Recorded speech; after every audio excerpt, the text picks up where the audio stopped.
Hello बच्चों, class 11th chemistry के second chapter structure of atom के अंदर हम पढ़ रहे थे क्वांटम नंबर।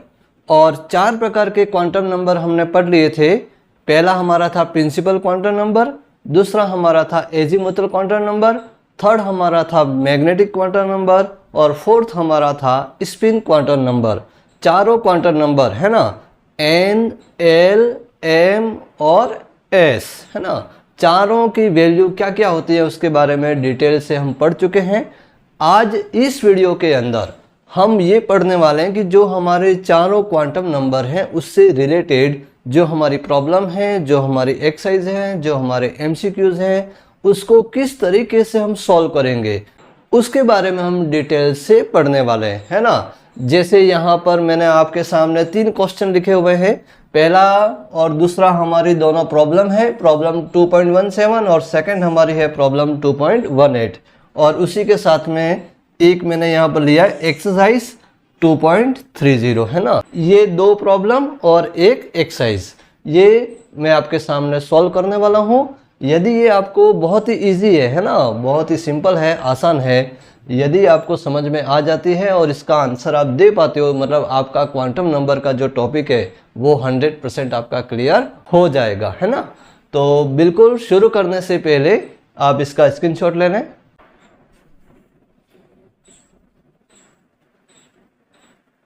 यस, शुरू करते हैं। सबसे पहले हमारी प्रॉब्लम कौन सी, प्रॉब्लम नंबर 2.17 है ना। 2.17 हमारी जो प्रॉब्लम आपकी बुक के अंदर दे रखी है उसको सॉल्व करते हैं। क्या दिया हुआ इस प्रॉब्लम के अंदर, सबसे पहले उसको देखें ध्यान से। What is the total number of orbital, है ना। टोटल नंबर ऑफ ऑर्बिटल क्या होंगे, है ना। टोटल नंबर ऑफ ऑर्बिटल निकालने, किसके टोटल नंबर ऑफ ऑर्बिटल निकालने, तो ध्यान से देखना। Associated with the principal quantum number n is equal 3, मतलब हमारा प्रिंसिपल क्वांटम नंबर n जिसकी वैल्यू कितनी है, 3 है। मतलब हमारे एटम के अंदर जो हमारा तीसरा शेल है ना, n बराबर 3, मतलब कौन सा शेल हो जाएगा, थर्ड शेल। थर्ड शेल मतलब उसका नाम कौन सा है, m शेल, है ना। थर्ड शेल के अंदर टोटल नंबर ऑफ ऑर्बिटल कितने होते हैं उसकी हमें वैल्यू ज्ञात करनी है ना, उसकी वैल्यू को हमें डिटरमाइन करना है। तो कैसे करेंगे, तो क्वांटम नंबर से ही करेंगे, जैसा अभी हमने पढ़ा था, है ना। पूरा डिटेल में मैंने आपको बताया था कि क्वांटम नंबर के अंदर जो n की वैल्यू होती है, n से l की वैल्यू को निकालते हैं और l की वैल्यू से नंबर ऑफ ऑर्बिटल निकालते हैं। और जब नंबर ऑफ ऑर्बिटल मिल जाएंगे तो सबको जोड़ देंगे तो हमें टोटल नंबर ऑफ ऑर्बिटल उस शेल के अंदर कितने होते हैं वो प्राप्त हो जाएंगे। तो शुरू करते हैं, इसको हम समझते हैं ध्यान से। देखना इधर, तो हमारा प्रिंसिपल क्वांटम नंबर n की वैल्यू हमारी कितनी है, 3, मतलब तीसरे शेल के अंदर नंबर ऑफ ऑर्बिटल कितने होंगे वो हमें ज्ञात करने हैं। तो तीसरे शेल के लिए जो हमारी l की जो वैल्यू होगी, l की हमारी कितनी वैल्यू होंगी, तो l की 3 वैल्यू होंगी। कौन कौन सी होंगी, तो एक तो 0 होगी, एक फर्स्ट होगी और एक सेकेंड होगी। 3 वैल्यू हमारी कौन से शेल के लिए, तीसरे शेल के लिए l की 3 पॉसिबल वैल्यू हमारी होती है, 0, 1 और 2। जब l की वैल्यू 0 होगी तो उसके नंबर ऑफ ऑर्बिटल कितने होंगे, तो मैंने आपको एक फॉर्मूला बताया था कि यदि l की वैल्यू आपके पास में है और नंबर ऑफ ऑर्बिटल निकालना है तो हमारा फॉर्मूला कौन सा था, 2l + 1। तो 2l + 1 के फॉर्मूले से हम l की वैल्यू को रखेंगे और नंबर ऑफ ऑर्बिटल को हम प्राप्त करेंगे। तो l की वैल्यू को जब हम 0 रखेंगे तो हमारे नंबर ऑफ ऑर्बिटल कितने आएंगे, 1 आएंगे, है ना। यहाँ 0 रख दिया, 2 × 0, 20 मतलब 0 + 1, तो यहाँ पर आंसर क्या आया, 1। उसी प्रकार यदि हम l की वैल्यू को यदि 1 रखेंगे तो 2 × क्या हो जाएगा, 1, 2 × 1 2, 2 + 1, 2 + 1 कितना हो जाएगा, 3। मतलब जब l की वैल्यू 1 होगी तो कितने ऑर्बिटल मिलेंगे, 3 ऑर्बिटल मिलेंगे। उसके बाद यदि l की वैल्यू को यदि 2 रखेंगे तो 2 × 2 4 + 1 5, मतलब l की वैल्यू जब 2 होगी तो उसमें नंबर ऑफ ऑर्बिटल हमारे कितने होंगे, 5 होंगे, है ना। ये l बराबर 0 कौन से ऑर्बिटल के लिए है, s ऑर्बिटल के लिए। l बराबर 1 कौन से ऑर्बिटल के लिए, p ऑर्बिटल के लिए। l बराबर 2 कौन से ऑर्बिटल के लिए, d ऑर्बिटल के लिए। ये सब हम पहले पढ़ चुके हैं ना, वापस मैं थोड़ा सा आपको रिवाइज कर रहा हूँ, है ना, ध्यान देना। तो यहाँ पर ये हमारे s ऑर्बिटल कितने होते हैं, 1, p ऑर्बिटल कितने होते हैं, 3, d ऑर्बिटल कितने होते हैं, 5। मतलब हमारे तीसरे शेल के अंदर, है ना, n बराबर 3, शेल के अंदर एक तो s ऑर्बिटल हमारा 1 होता है, p ऑर्बिटल हमारे 3 होते हैं और d ऑर्बिटल हमारे 5 होते हैं। तो टोटल तीसरे शेल के अंदर कितने ऑर्बिटल होंगे वही तो हमें निकालना है। What is the total number of orbital, मतलब तीसरे शेल के अंदर टोटल नंबर ऑफ ऑर्बिटल कितने होंगे, तो सभी को हम जोड़ देंगे तो टोटल नंबर ऑफ ऑर्बिटल जो तीसरे शेल के अंदर है वो हमें प्राप्त हो जाएंगे। तो कौन किस किस को जोड़ेंगे, तो एक तो s वाला, 3 p वाले और 5 d वाले, तीनों को जोड़ दिया तो टोटल नंबर ऑफ ऑर्बिटल हमारे तीसरे शेल के अंदर n बराबर 3 के अंदर जो टोटल नंबर ऑफ ऑर्बिटल हमें प्राप्त हो गए कितने, 9 ऑर्बिटल हमें प्राप्त हो जाते हैं। तो इसी प्रकार आपका कोई भी शेल दिया हुआ हो, चाहे पहला हो या दूसरा हो, तीसरा हो, चौथा हो, कोई भी शेल हो, उस शेल के अंदर टोटल नंबर ऑफ ऑर्बिटल कितने होंगे उसकी वैल्यू हम इस प्रकार से ज्ञात कर सकते हैं, इस प्रकार से इसको डिटरमाइन कर सकते हैं। इसके अलावा एक तरीका और है जो मैंने यहाँ लिखा हुआ है, ध्यान से देखना। यदि आपके पास में n की वैल्यू दी हुई है और आपको उस शेल के अंदर कितने ऑर्बिटल है वो निकालना है, तो एक डायरेक्ट फॉर्मूला हमारा ये है कि जो n की वैल्यू है, जिस शेल के ऑर्बिटल हमें निकालने हैं उसका हमें क्या कर देना है, स्क्वायर कर देना है। जैसे हमें पहले शेल का यदि टोटल नंबर ऑफ ऑर्बिटल निकालना है तो पहले का स्क्वायर यदि 1 का स्क्वायर करेंगे तो आंसर कितना आएगा, 1, मतलब हमारे पहले शेल में टोटल ऑर्बिटल कितने हैं, 1 होते हैं। दूसरे शेल का यदि निकालना है तो 2 का स्क्वायर करेंगे कितना हो जाएगा, 4, मतलब दूसरे शेल में कितने ऑर्बिटल हैं, 4 ऑर्बिटल होते हैं, टोटल ऑर्बिटल है ना, एक तो s वाला और 3 p वाले। ओके, थर्ड वाले शेल के अंदर 3 का हम स्क्वायर करेंगे तो आंसर कितना आएगा, 9, मतलब तीसरे शेल में हमारे टोटल ऑर्बिटल कितने होते हैं, 9, जैसा कि अभी हमने निकाला है ना। तो आप इस प्रकार से भी निकाल सकते हैं और इस प्रकार से भी निकाल सकते हैं, दोनों में आपको जो सही लगेगा उसके अकॉर्डिंग आपको उसके टोटल नंबर ऑफ ऑर्बिटल आपको प्राप्त करना है। ओके, और जब चौथे शेल के अंदर यदि आपका निकालना हो तो 4 का स्क्वायर करेंगे तो आंसर कितना हो जाएगा, 16, मतलब फोर्थ वाले शेल में टोटल नंबर ऑफ ऑर्बिटल कितने होते हैं, 16 होते हैं। ओके, फिर उसके बाद यदि आपको ऑर्बिटल यदि दिए हुए हैं और आपको क्या निकालना है, इलेक्ट्रॉन निकालना है, मतलब पहले शेल में कितने इलेक्ट्रॉन रहेंगे, दूसरे में कितने इलेक्ट्रॉन रहेंगे, तीसरे शेल में कितने इलेक्ट्रॉन रहेंगे और चौथे शेल में कितने इलेक्ट्रॉन रहेंगे। यदि सभी शेलों के अंदर टोटल नंबर ऑफ इलेक्ट्रॉन यदि आपको निकालने हो तो जितने ऑर्बिटल होंगे उसके क्या कर देंगे, डबल, है ना, क्योंकि एक ऑर्बिटल के अंदर कितने इलेक्ट्रॉन रहते हैं, 2 इलेक्ट्रॉन, तो जितने नंबर ऑफ ऑर्बिटल होंगे उसका यदि डबल कर देंगे तो हमें टोटल नंबर ऑफ इलेक्ट्रॉन प्राप्त हो जाएंगे। जैसे पहले वाले शेल के अंदर एक ऑर्बिटल होता है तो एक ऑर्बिटल होता है तो उसमें नंबर ऑफ इलेक्ट्रॉन कितने हो जाएंगे, 2, दूसरे वाले के अंदर 4 ऑर्बिटल होते हैं, 4 ऑर्बिटल होते हैं तो नंबर ऑफ इलेक्ट्रॉन कितने हो जाएंगे, 8, थर्ड वाले शेल के अंदर 9 ऑर्बिटल होते हैं तो टोटल नंबर ऑफ इलेक्ट्रॉन कितने हो जाएंगे, 18, और फोर्थ वाले शेल के अंदर 16 ऑर्बिटल होते हैं तो टोटल नंबर ऑफ इलेक्ट्रॉन हो जाएंगे हमारे 32। इस प्रकार से हम टोटल नंबर ऑफ ऑर्बिटल और टोटल नंबर ऑफ इलेक्ट्रॉन एक एक शेल का अलग अलग हम प्राप्त कर सकते हैं। तो ये आपको ध्यान में रखना है, भले आपको किसी भी शेल का पूछा जाए, आपको कोई भी न्यूमेरिकल या किसी भी प्रकार से आपका एमसीक्यूज आपको पूछा जाए तो इसके अकॉर्डिंग आपको आंसर देना है। इसलिए मैंने यहाँ पर एक ऐसा एग्जाम्पल लिया जैसे आपको पूरा एक साथ आपको समझ में आ जाए। ओके, तो ये हमारी प्रॉब्लम क्लियर हो गई। अब सेकंड प्रॉब्लम की बात करते हैं, हमारी कौन सी है, प्रॉब्लम नंबर 2.18 है ना, 2.18, ये भी इम्पोर्टेंट है ना। इस प्रकार के न्यूमेरिकल भी आपके एग्जाम में पूछे जाते हैं, बहुत ही इजी है ना, सिंपल है। कैसे क्या करना है और क्या निकालना है समझिएगा ध्यान से। तो यूजिंग SPDF नोटेशन, अपने को SPDF नोटेशन का यूज़ करना है और क्या डिस्क्राइब करना है, तो डिस्क्राइब द ऑर्बिटल है ना, उस ऑर्बिटल का नाम लिखना है कि वो कौन सा ऑर्बिटल होगा with the following quantum number. उसके लिए आपको ये क्वांटम नंबर की वैल्यू आपको दी गई है। तो ये जो वैल्यू आपको दी गई है उसके अकॉर्डिंग आपको क्या बताना है, उस ऑर्बिटल का नाम बताना है कि इस क्वांटम नंबर के अकॉर्डिंग उस ऑर्बिटल का नाम क्या होगा, है ना, उसका नेम क्या होगा उसको निकालना है और उसको बताना है कि इसका नेम क्या होगा। ओके, तो शुरू करते हैं कि हमारे ये किस किस की वैल्यू आपको दी गई है। तो एक तो n की वैल्यू दी गई है, n मतलब प्रिंसिपल क्वांटम नंबर, और दूसरी वैल्यू हमारी दी गई है l की वैल्यू, है ना। 2 वैल्यू आपको दी गई है और दोनों के अनुसार अपने को, दोनों के अकॉर्डिंग अपने को ऑर्बिटल का क्या लिखना है, नेम लिखना है। तो कैसे लिखते हैं इसको बिल्कुल ध्यान से समझिएगा, है ना, बहुत ही ईजी है, आसान है। सबसे पहले हमारे जैसे n बराबर 2 लिखा, मतलब कौन से शेल की बात कर रहे हैं हम, दूसरे शेल की बात कर रहे हैं ना। तो n बराबर 2, तो आगे जब ऑर्बिटल का नाम लिखेंगे तो आगे नंबर तो हमारा क्या रहेगा, 2 रहेगा। क्यों, क्योंकि ये कौन से शेल की बात हो रही है, दूसरे शेल की बात हो रही है। अब दूसरे शेल के अंदर भी L बराबर 1, L क्या होता है हमारा सब शेल है ना। सब शेल कौन कौन से होते हैं, 4 प्रकार के, S, P, D और F है ना, जिसको हम ऑर्बिटल भी कहते हैं, S, P, D और F। तो यहाँ पर जो S, P, D, F, तो L बराबर 1 जो होता है वो कौन से ऑर्बिटल के लिए यूज़ करते हैं, कौन से सब शेल के लिए यूज़ करते हैं, ये हमने क्वांटम नंबर के अंदर हमने पढ़ा है। क्या पढ़ा है हमने, एक बार फिर से बता देता हूँ आपको कि L बराबर जो 0 होता है वो हमारा S ऑर्बिटल को बताता है ना। इसके बाद में L बराबर जो 1 होता है वो हमारे कौन से ऑर्बिटल को बताता है, P ऑर्बिटल को बताता है। L बराबर 2 हो तो वो कौन से ऑर्बिटल को बताता है, D ऑर्बिटल को। और यदि L बराबर 3 है तो वो कौन से ऑर्बिटल को बताता है, F ऑर्बिटल को बताता है। तो इस प्रकार जो L की वैल्यू होती है वो उस ऑर्बिटल के नेम को बताती है कि उसके अंदर कौन सा ऑर्बिटल है। तो यहाँ पर जैसे शेल तो हमारा हो गया सेकंड, और L बराबर 1, L बराबर 1 मतलब कौन से ऑर्बिटल को बता रहा है, P ऑर्बिटल को। तो इसका नाम क्या हो जाएगा, इसका डायरेक्ट नाम हो जाएगा 2P।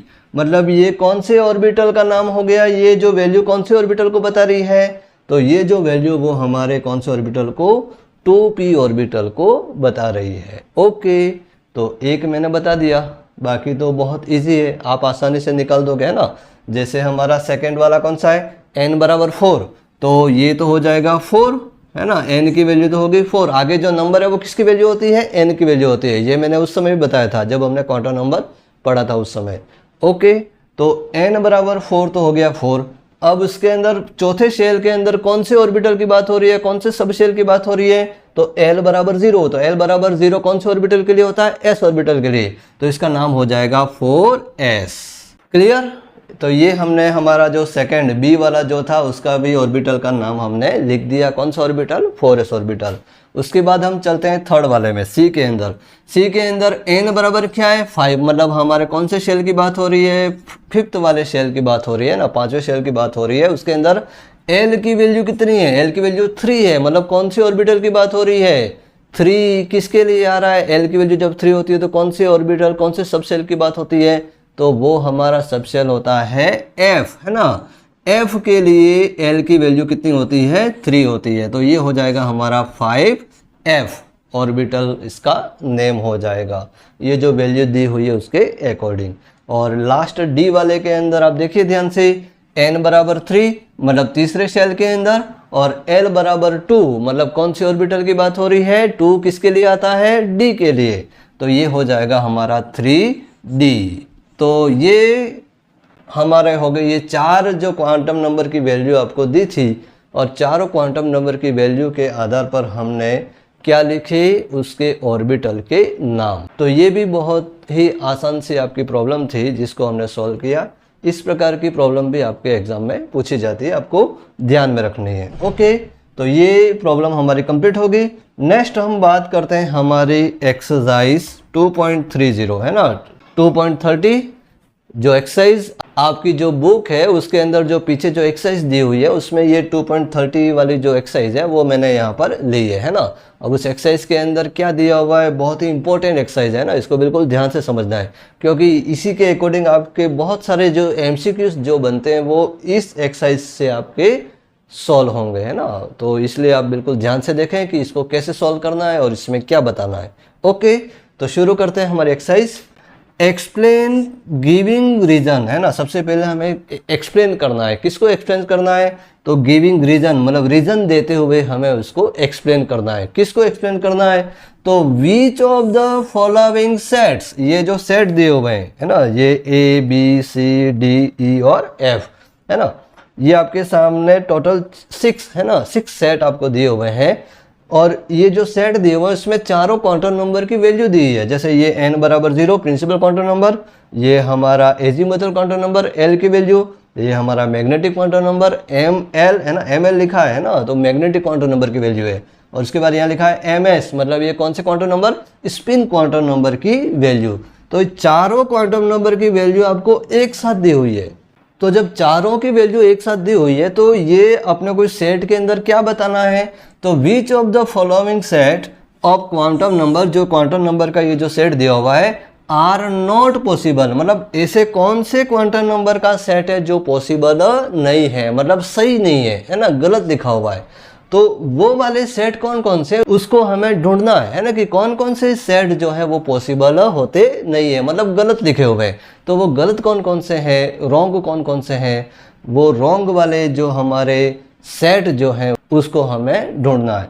तो कैसे ढूंढेंगे और कैसे इसको सॉल्व करेंगे, फिर ये रॉन्ग है तो वो रॉन्ग क्यों है ना, उसका भी हमें क्या देना है, रीज़न देना है, गिविंग रीज़न। और रीज़न देते हुए इसको हमें क्या करना है, एक्सप्लेन करना है ना। तो आपके जो एमसीक्यूज आते हैं उसमें आपके जो 4 ऑप्शन रहते हैं उसमें 3 ऑप्शन आपके सही होंगे और 1 ऑप्शन आपका जो सेट मिले हुए रहेंगे उसमें 1 आपका रॉन्ग रहेगा। तो वो रॉन्ग कौन सा होता है उसको आपको ढूंढ करके बताना पड़ता है, या फिर इसका उल्टा भी हो सकता है कि 3 आपके रॉन्ग होंगे और 1 आपका सही होगा। इस तरह से आपके एमसीक्यूज एग्जाम में पूछे जाते हैं। ओके, तो इसको सॉल्व करेंगे तो आपका डाउट है वो क्लियर हो जाएगा। तो हम शुरू करते हैं, हम एक एक सेट को लेते हैं और चेक करते हैं कि इसमें से कौन कौन से सेट हमारे रॉन्ग है और कौन कौन से सेट हमारे राइट है। ओके, तो इसको समझने से पहले आपके दिमाग में ये फिट होना चाहिए, और ये हमने पहले पढ़ लिया है ना। जब क्वांटम नंबर हमने पढ़ा उस समय मैंने इसको पूरा डिटेल से आपको अच्छे से समझा दिया। आपको ये ध्यान में होना चाहिए। क्या ध्यान में होना चाहिए, तो ये हमारे प्रिंसिपल क्वांटम नंबर की वैल्यू है एन की वैल्यू 1 2 3 और 4, मतलब ये हमारे चारों क्या है, शेल है, first second third fourth shell है ना। और शेल के अंदर जैसे जो एन की जो वैल्यू होती है उसके अकॉर्डिंग हमारी एल की वैल्यू होती है ना। एल की वैल्यू कौन सी होगी है, जैसे एन बराबर 1 के लिए एल की एक ही वैल्यू होती है 0, एन बराबर 2 के लिए एल की 2 वैल्यू होती है 0 और 1, एन बराबर 3 के लिए एल की 3 वैल्यू होंगी, कौन कौन सी, 0 1 और 2। एन बराबर 4 के लिए हमारे एल की 4 वैल्यू होंगी 0 1 2 और 3। तो ये जो हमारे शेल होते हैं उसके अकॉर्डिंग हमारे एल की वैल्यू होती है ना। अब एल की वैल्यू होती है उसके अकॉर्डिंग हमारे मैग्नेटिक क्वांटम नंबर की वैल्यू होती है ना। मतलब ये वाली वैल्यू, ये तीनों वैल्यू आपस में एक दूसरे से कनेक्टेड है ना। इसी के अकॉर्डिंग आपकी वैल्यू आगे प्राप्त होने वाली है ना। जैसे हमारे एल की वैल्यू 0 हो तो उसके लिए एम की वैल्यू भी क्या होती है, 0 होती है ना। जैसे यहाँ पर भी सेकंड वाले शेल में भी एल की वैल्यू 0 है तो एम की वैल्यू 0। जब सेकंड वाले शेल के अंदर जब एल की वैल्यू 1 होती है तो 1 होती है तो एम की 3 वैल्यू प्राप्त होती है ना। ये हमने पहले पढ़ा है ना। कौन कौन सी होती है, तो -1 0 और +1 जब एल की वैल्यू 1 है तब, है ना। फिर तीसरे शेल के अंदर जब एल की वैल्यू 0 हो तो यहाँ पर भी 0, फिर एल की वैल्यू 1 हो तो यहाँ पर भी -1 0 और +1, और जब एल की वैल्यू 2 हो तो ये हमारा हो जाता है -2 -1 0 +1 और +2, है ना। तो ये जो वैल्यू है उसी के अकॉर्डिंग हमारी ये वैल्यू होती है। मतलब शुरुआत हमारी यहीं से होती है ना, एन से। एन की जो वैल्यू होगी उसके अकॉर्डिंग एल की वैल्यू होगी, और एल की वैल्यू होगी उसके अकॉर्डिंग हमारी एम एल की वैल्यू होगी, है ना, मैग्नेटिक क्वांटम नंबर की वैल्यू होगी। तो ये वैल्यू आपस में एक दूसरे से कनेक्टेड है ना, जुड़ी हुई है। ऐसा नहीं कि वो वैल्यू बदल जाएगी, ऐसा नहीं होगा। जैसे n बराबर 4 के लिए हमारे l की 4 वैल्यू होती है, तो जब l की वैल्यू 0 होगी तो ml की वैल्यू हो जाएगी 0, l की वैल्यू 1 होगी तो -1 0 +1, l की वैल्यू 2 होगी तो ये हो जाएगा -2 -1 0 +1 और +2, और जब l की वैल्यू 3 होगी उस समय हमारा हो जाएगा -3 -2 -1 0 +1 +2 और +3। तो इस प्रकार से ये जो टेबल है जो आपने पहले पढ़ी है, लेकिन उसको रिवाइज करने के लिए मैंने यहाँ पर लिखी है ना। तो इसी के अकॉर्डिंग आपको यहाँ पर यदि ये आपके दिमाग में है तो आपके ये जो सेट दिए हुए हैं वो सेट कौन कौन से रॉन्ग है और कौन कौन से राइट है उसको आप आसानी से ढूंढ लोगे, है ना। तो शुरू करते हैं, अपन एक एक सेट को लेते हैं और कौन से राइट है और कौन से रॉन्ग है उसको चेक करते हैं। ओके, ध्यान से देखिएगा। सबसे पहले हमारा पहला सेट जिसमें n की वैल्यू क्या लिखी हुई है, 0। n की वैल्यू 0 मतलब शेल की वैल्यू क्या है, 0, मतलब कोई शेल है ही नहीं। जब कोई शेल है ही नहीं तो फिर आगे ये कोई भी नंबर लिखे हुए हो उसका कोई मतलब नहीं है। n बराबर 0 मतलब किसी भी शेल की बात नहीं हो रही है ना, क्योंकि n की वैल्यू की शुरुआत कहाँ से हो रही है, 1 से। पहला शेल, दूसरा शेल, तीसरा शेल और चौथा शेल, और यहाँ तो n बराबर क्या है, 0। जब n बराबर 0 है तो यहाँ पर फिर आगे आप कितना भी चेक करोगे, है ना, उसका कोई मतलब नहीं है। मतलब ये हमारी पहला जो सेट हमारा क्या है, रॉन्ग है ना, गलत है। ये सेट हमारा सही नहीं है। उसके बाद हम शुरू करते हैं हमारा सेकंड सेट, है ना। सेकंड वाले सेट के अंदर क्या है, ध्यान से देखना, n बराबर 1 है ना, मतलब पहले वाले शेल की बात हो रही है, पहले वाले शेल की बात हो रही है। जब n बराबर 1 हो तो l बराबर 0 होता है, तो यस l बराबर 0 होता है। जब l बराबर 0 होता है तो m l मतलब मैग्नेटिक क्वांटम नंबर की वैल्यू 0 होती है, तो यस मैग्नेटिक क्वांटम नंबर की वैल्यू भी 0 होती है ना। और ये तो हमारा स्पिन क्वांटम नंबर है, ये तो हमारे प्लस में हो कि माइनस में हो उससे कोई फर्क पड़ने वाला नहीं है। मतलब खास तो अपने को इन तीनों को ही चेक करना है, इसी के अकॉर्डिंग आपको पता चलने वाला है कि ये राइट है या रॉन्ग है। ये तो प्लस में हो कि माइनस में हो उससे कोई फर्क पड़ने वाला नहीं है। मतलब ये हमारी तीनों वैल्यू आपकी अकॉर्डिंग टू क्वांटम नंबर के रूल्स के अकॉर्डिंग वैल्यू, तीनों वैल्यू दी हुई है। मतलब ये हमारा जो सेट दिया हुआ है वो हमारा सही है ना, बिल्कुल राइट है ये, है ना। उसके बाद हम बढ़ते हैं हमारे थर्ड वाले सेट के अंदर। थर्ड वाले सेट के अंदर आप चेक करिए n बराबर 1, मतलब कौन से शेल की बात हो रही है, पहले वाले शेल में, ये पहले वाले शेल की बात हो रही है। और पहले वाले शेल के अंदर l बराबर 1, l बराबर 1 होता है, नहीं होता है।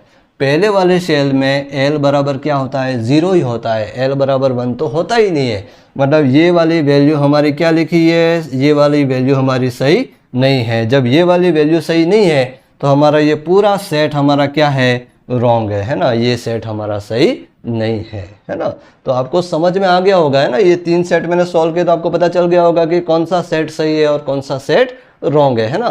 ओके, अब हम आगे बढ़ते हैं हमारे फोर्थ वाले सेट के अंदर।